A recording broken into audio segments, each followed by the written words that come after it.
अभी हम देख रहे हैं कि इंडिया के अगेंस्ट में सिचुएशंस काफ़ी ज़्यादा जा रही है।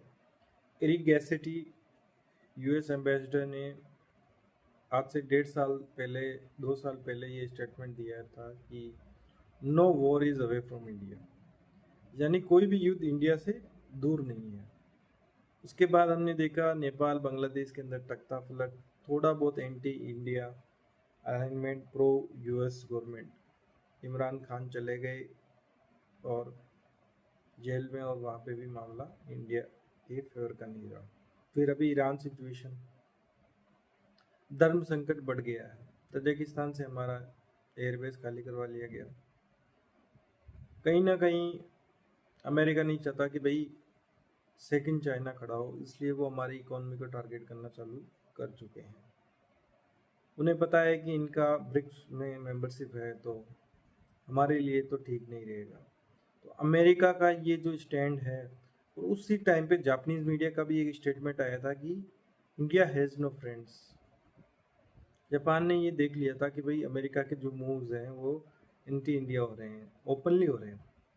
तो इंडिया को अब क्या करना चाहिए, इंडिया की डिप्लोमेसी क्या होनी चाहिए? अभी ईरान के अंदर हमारे कार्गो के ऊपर गोलीबारी हो गई, तो यानी कहीं ना कहीं ईरान के साथ भी हमारे खटास बढ़ गई है। मलेशिया वाला कांड भी चला था उस टाइम पे।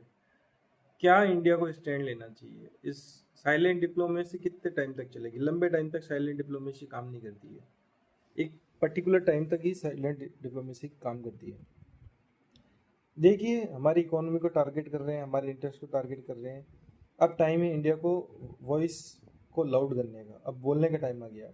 इंडिया को चाहिए कि अमेरिका के खिलाफ खुला बोले, दुनिया को ये लाउड वॉइस सुनाई देनी चाहिए। ईरान की प्रॉब्लम, स्ट्रेट ऑफ हॉर्मुज की प्रॉब्लम, जो वर्ल्ड के लिए बहुत बड़ा ट्रबल क्रिएट हुआ है, वो अमेरिका की वजह से हुआ है। इंडिया को क्लियरली बोलना चाहिए, क्लियर एकदम। क्योंकि अब पता नहीं मलाक्का स्ट्रेट के अंदर वो कुछ करने जा रहे हैं, म्यांमार में कुछ कर रहे हैं, नेपाल में एंट्री ले रहे हैं।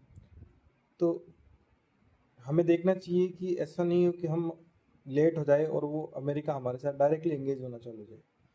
टाइमली हमें इंटरनेशनल मैटर पे क्लियर स्टैंड लेना चाहिए। साइलेंट डिप्लोमेसी का टाइम दिया, हमें हमारे इंटरेस्ट को तवज्जो देनी होगी।